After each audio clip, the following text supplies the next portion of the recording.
Welcome to the Horseshoe, the site for today's top 5 matchup between the Ohio State Buckeyes and the Indiana Hoosiers. It's going to be an incredible game. I think the key today for the Hoosiers is get out to a hot start. Ohio State, only in one game so far in this entire season, has had 2 first-quarter touchdowns. Get out to a hot start. That's what the Hoosiers need.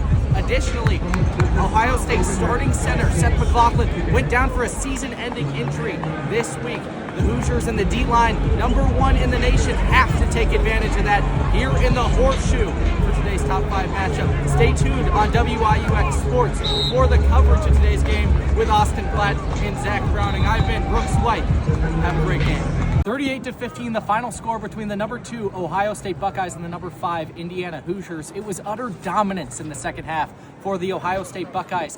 Will Howard absolutely dominated that game in the second half. The Ohio State receivers, Caleb Downs, even had a punt return. It was absolutely phenomenal from the #2 team in the nation. For the Hoosiers, it was unfortunate the way the second half ended for the Hoosiers, but looking forward to next week. The Purdue Boilermakers come to Bloomington so the Hoosiers can get the season right back on track. And additionally, while we were talking, Ole Miss, who is ranked in the top 10, just dropped a big matchup. So that'll be something interesting to keep note of for the Hoosiers' college football playoff chances. But the final from Columbus, Ohio, I've been Brooks White for WIUX Sports.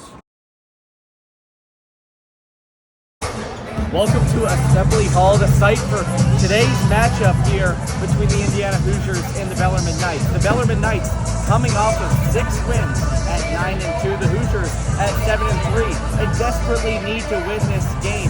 Now we see Sydney Parrish is warming up right behind us, and that could be interesting coming into this game. She's a key factor. The super senior has made her impact from the games that she's been healthy for, but the Hoosiers desperately need today's win in the win column. Stay tuned to my Twitter, where I will provide updates throughout the entire game at BrooksWhite14 on Twitter. And stay tuned on WIUX for Noah Gerke and Luke Brenneman on the call. 10 foes, the Indiana Hoosiers and the Ohio State Buckeyes. Now, both teams coming off of back-to-back losses, both teams in need of bounce-back wins, but only one team can leave victorious. What do the Hoosiers have to do to make sure that's them? They have to have their star players play well. Now, that means Mackenzie Mbako has to have a big bounce-back game. He only scored 4 points against Illinois in the second largest loss in Assembly Hall history on Tuesday. Now, the Hoosiers also need Umar Ballo to have a big-time game down low in the paint if they want to be victorious. Now, on the other end, the Buckeyes also coming off of consecutive losses.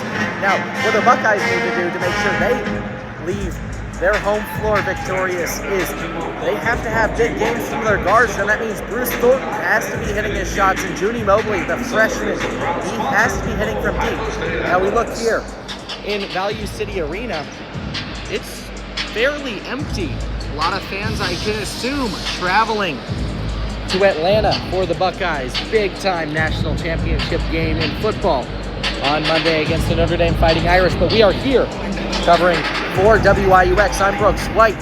Stay tuned throughout the entire game for more updates. 40 minutes wasn't enough, and they will do it for 5 more minutes.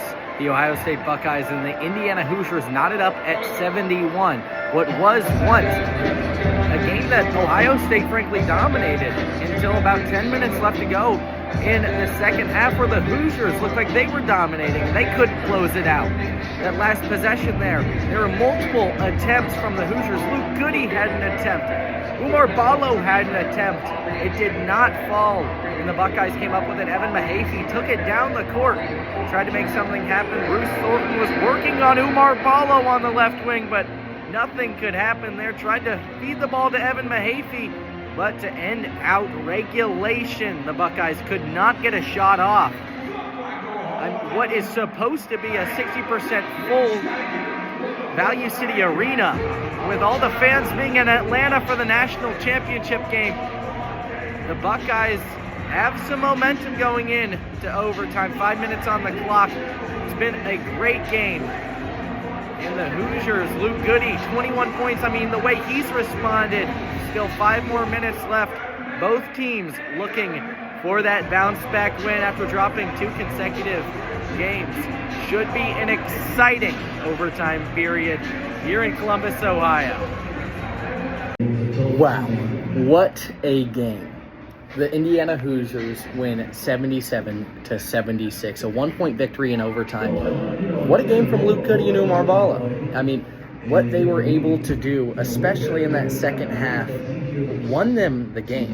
IU was consistent in overtime, which is something that we haven't seen from this Hoosiers team, at least in the past 2 games. Obviously, the past 2 games were blowout losses, but this is a good change for Mike Woodson and this team. I mean, this was a must-win game for the Hoosiers and a must-win game for the Buckeyes, really.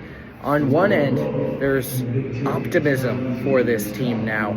Something to play for. They feel like they can finally get it back onto the map after 2 back-to-back very embarrassing losses for this Hoosiers team. And for the Buckeyes, I mean, 3 straight losses in conference play. It's hard to bounce back from that. They have to go to Mackey Arena as well in West Lafayette this upcoming week. The gauntlet right now for Jake Diebler and those Buckeyes. They just could not get it done down the stretch. Big games from Junie Mobley Jr. with 22 points, as well as Bruce Thornton with 18 points. They played good games. The guards, like we mentioned, they were going to have to play good games if the Buckeyes could win. In the end, just falling by 1 point. What a basketball game.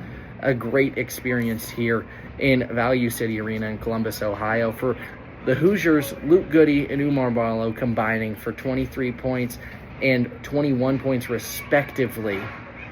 They played huge roles for this team, and I think they can only continue to get better and grow as a team. There's a lot of talent and players who have been in situations like this before, but who are proven winners, and I think that will be the key for this Hoosiers team for the rest of this season. Can they keep this going? Can they keep momentum? And can they be the program, frankly, that Mike Woodson wants and everyone expects? So Hoosier Nation, that will be it from my coverage here in Columbus, Ohio. For WIUX, I have been Brooks White. Have a good night.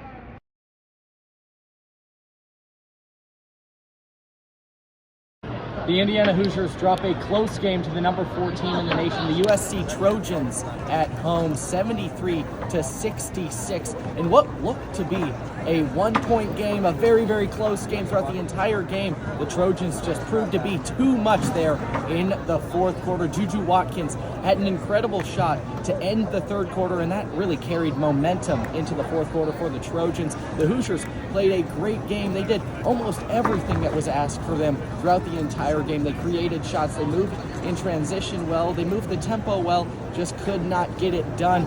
Very disheartening for this Hoosiers squad, but a great show of team effort and play throughout the entire game, all 4 quarters. And if you are a fan of the USC Trojans, I mean, what a win to come into Bloomington, Indiana, a West Coast team, to bring it into Assembly Hall, come out victorious. It shows volumes into what the program has been able to do in the past couple of years, not only recruiting, but on the court basketball-wise. Juju Watkins is a star. They have a star in Hollywood for USC. 73-66, your final score here this afternoon in Assembly Hall.